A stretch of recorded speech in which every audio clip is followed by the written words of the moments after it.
another YouTube video. As you can tell, it's now time for another Jerry Heron read-along.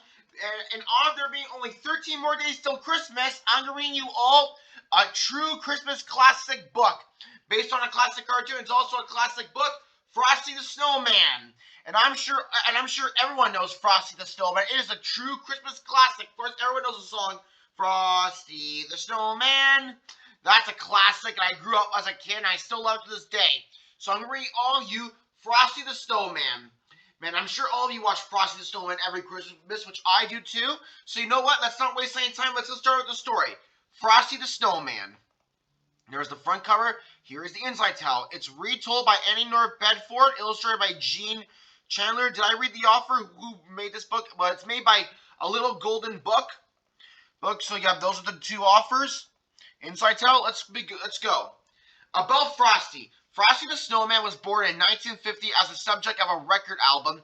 He soon became enormously popular with children and adults alike. He stars in his own television special and has made numerous appearances in Thanksgiving and Christmas parades. Unlike other snow people, Frosty is at home even in the warmest parts of the world.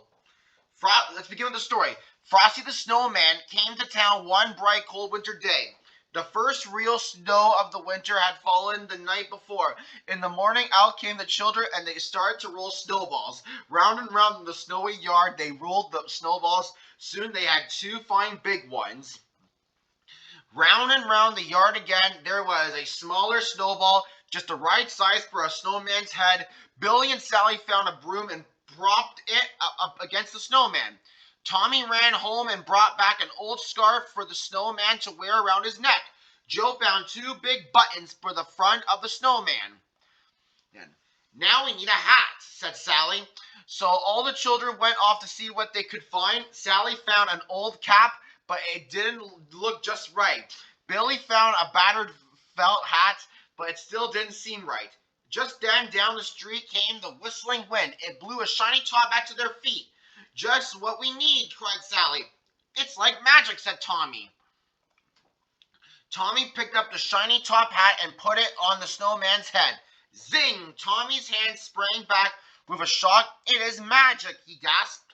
So it is, said a deep, chuckly voice the children had never heard before, and a pleasant sort of magic, if I do say so myself.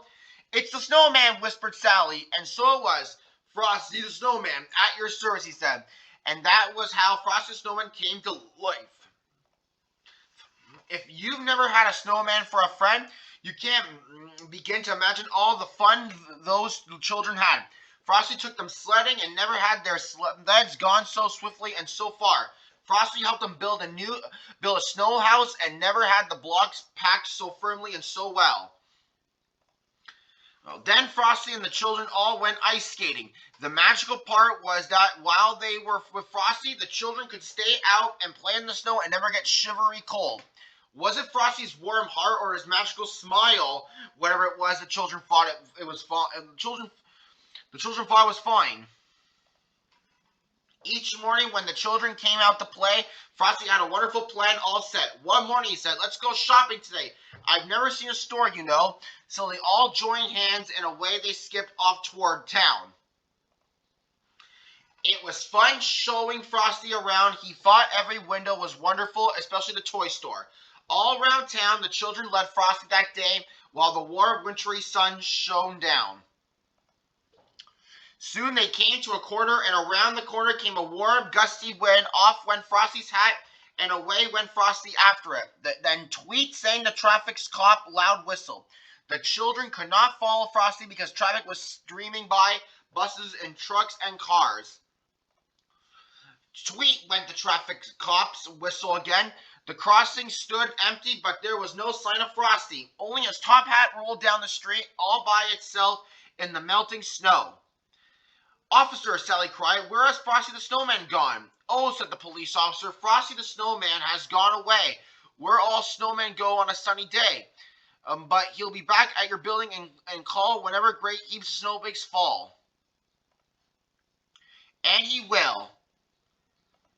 And that's the end of our story. And I hope all you enjoyed Frosty the Snowman, which I really love Frosty the Snowman. I've grown up with it. I grew up with the book and cartoon. I watched the cartoon all the time growing up. I'm sure all of you did. I'm sure all the kids love it to this present day and read the book still. That's it for this real long video. See you in my next video. This is Jerry Heron signing off.